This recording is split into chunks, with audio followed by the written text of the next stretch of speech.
आए हरियाणे नू।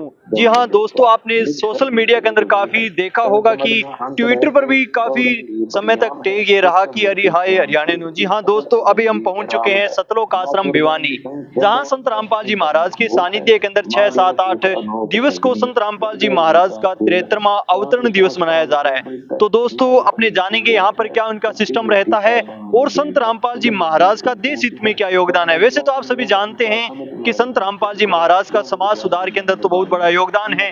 संत रामपाल जी महाराज के आज करोड़ों की संख्या में शिष्य है, वो किसी भी प्रकार का नशा नहीं करते। तो दोस्तों आज की अपनी खास पेश के अंदर जानेंगे कि संत रामपाल जी महाराज के सानिध्य के अंदर जो देश हित के कार्यक्रम चलाए जा रहे हैं वो कैसे और कहां कहां चलाए जा रहे हैं। चलिए दोस्तों अपने अंदर चलते हैं और जानते हैं पूरी व्यवस्थाओं के बारे में और जानेंगे कि संत रामपाल जी महाराज का देश हित में क्या योगदान है। साथियों अभी हम सतलोक आश्रम भिवानी के अंदर पहुंच चुके हैं, जहां पर इनके जो कुछ सिद्ध हैं तो इनसे अपने बातचीत करेंगे और जानेंगे कि संत रामपाल जी महाराज का जो देश हित के अंदर क्या योगदान रहा है। जी सर नमस्कार। नमस्कार जी। क्या नाम आपका? सत्यवान दास। कहाँ से हो सर आप?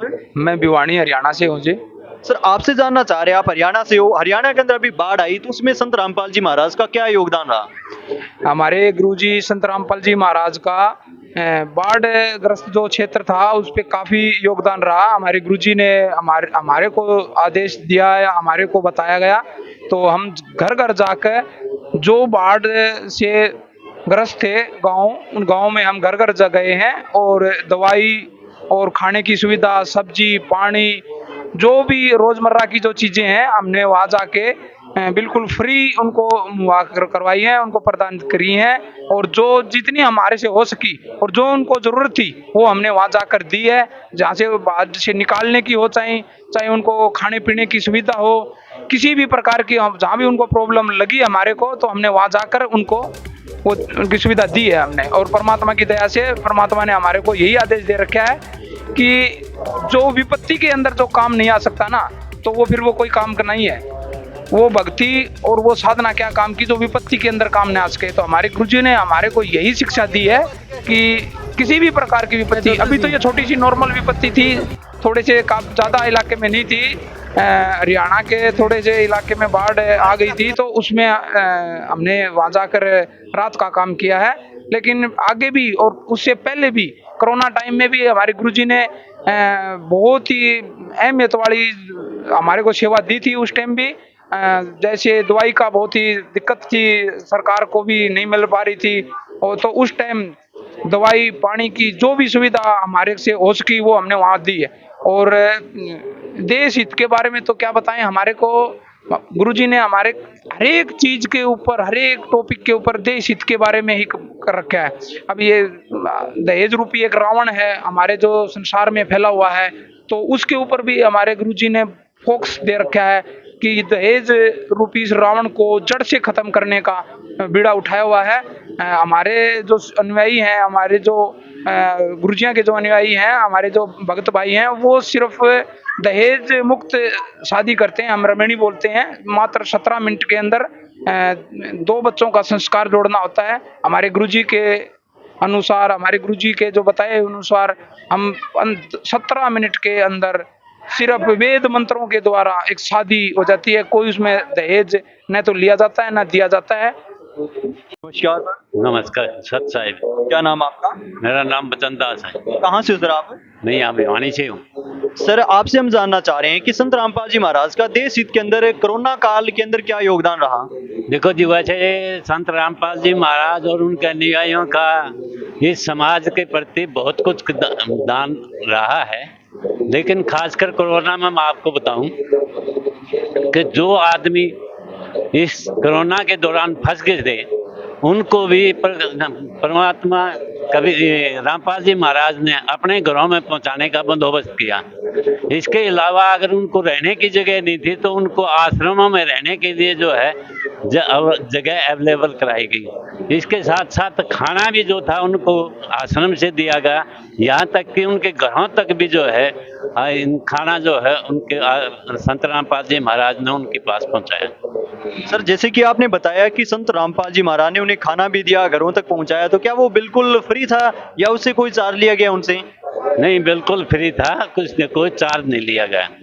और यहाँ तक कि सही से इस काम में जो है सरकार का भी, प्रशासन का भी जो है ना मदद की गई पर हम संत रामपाल जी महाराज की तरफ से।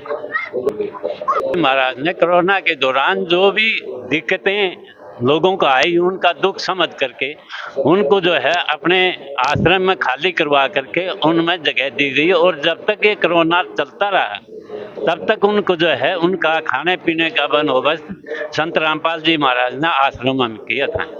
इसके साथ साथ प्रशासन के पास भी जब जगह नहीं थी, प्रशासन की भी मदद पर संत रामपाल जी महाराज ने उन आदमियों को, जो आदमी यहाँ फंस गए थे, उनको जो है मदद करने की कोशिश की। साथियों अपने पंडाल में पहुंच चुके हैं जहां पर एक हमारे साथ माताजी जुड़ चुके हैं। इनसे अपने जानते हैं कि संत रामपाल जी महाराज का राष्ट्रहित के अंदर और क्या योगदान है। नमस्कार। नमस्कार भैया। क्या नाम आपका? मेरा नाम रेशमा दासी है। कहाँ से हो आप? मैं राजस्थान गंगानगर से हूँ।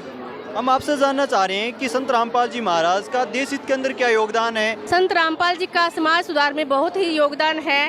दहेज मुक्त भारत के बारे में बात करें तो संत रामपाल जी ने अपना बहुत ही योगदान रखा है। उनका मिशन है कि दहेज मुक्त हो भारत अपना। इसमें वो जो संत रामपाल जी के अनुयायी हैं वो ना तो दहेज लेते हैं और ना ही देते हैं और ना ही लेने देने में कोई सहयोग करते हैं। इसलिए संत रामपाल जी का दहेज मुक्त में बहुत बड़ा सहयोग है, जिससे बेटियों की रक्षा हो रही है और उन्होंने बेटियों को अपना अधिकार दिया है। संत रामपाल जी दहेज के बारे में कहते हैं कि ये एक जहर के समान है और इससे राक्षस जैसी दहेज प्रथा का समापन हो रहा है। अपने भारत की बात करें तो 1961 से ये मिशन लागू किया गया है, लेकिन कहाँ तक ये मिशन सफल हो पाया है। संत रामपाल जी के द्वारा जब से ये मिशन लागू किया गया है कि दहेज मुक्त हो भारत अपना, तब से लाखों शादियां बिल्कुल बिना दहेज के हो रही है। संत रामपाल जी का समाज सुधार में बहुत ही बड़ा योगदान है। कि साथियों इन्होंने बताया कि भारत अधिनियम 1961 की इन्होंने बात की कि भारत के अंदर 1961 के अंदर अधिनियम बना और दहेज मुक्त भारत बनाने का संकल्प लिया गया भारत सरकार के द्वारा, लेकिन वो असफल हुआ। लेकिन आज संत रामपाल जी महाराज के सानिध्य के इन्होंने बताया कि लाखों दहेज मुक्त शादियाँ हो रही है और संत रामपाल जी महाराज के जो शिष्य है वो किसी भी प्रकार का दहेज लेते हैं और न देते हैं। चलिए दोस्तों आगे चलते हैं और जानते हैं संत रामपाल जी महाराज के राष्ट्रहित में और क्या क्या योगदान है। क्या नाम आपका? रविंदर सर। सर हम जानना चाह रहे हैं कि संत रामपाल जी महाराज का भ्रष्टाचार को लेकर देश हित के अंदर क्या कुछ मिशन है।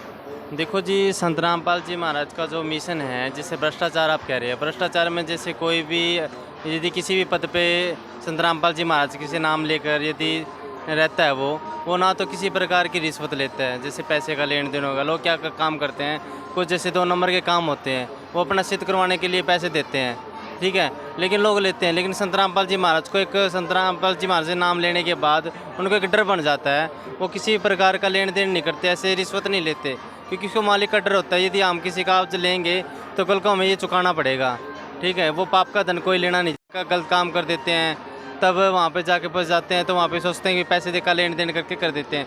तो संत रामपाल जी महाराज के शिष्य हैं, वो ऐसा कुछ भी नहीं करते, ना ही किसी प्रकार की रिश्वत लेते हैं, ना ही देते हैं। सर जैसा कि आपने बताया कि संत रामपाल जी महाराज ऐसी क्या कुछ विशेष बात देते हैं उन्हें कि वो भ्रष्टाचार मुक्त एक सहयोगी बन जाते हैं, इसके बारे में क्या बताएं? देखो जी, जब संत रामपाल जी महाराज के जब सत्संग आप सुनोगे या फिर आप बुक पढ़ोगे तो उससे आपको ये ज्ञान हो जाएगा कि हम जो आज रिश्वत ले रहे हैं ये बिल्कुल पाप का है। ये किसी ने कितनी मेहनत से ये धन सज्जित किया है, वो किसी मतलब अपना काम सिद्ध कराने के लिए हमें देता है, तो उसकी बद्दुआएं हमारे साथ आती है। ये बद्दुआओं के हमें बद्दुआएं जब कोई देता है तो उससे हमें बीमारियां या हमारे नुकसान होना तो वो तय है, क्योंकि आध्यात्मिक दृष्टिकोण से इसको जांचा जाता है। तो संत रामपाल जी महाराज के ज्ञान से वो इन चीज़ों से पहले डरते रहते हैं, वो पाप नहीं करते, इसलिए वो इन चीज़ों से दूर रहते हैं। जी सर धन्यवाद।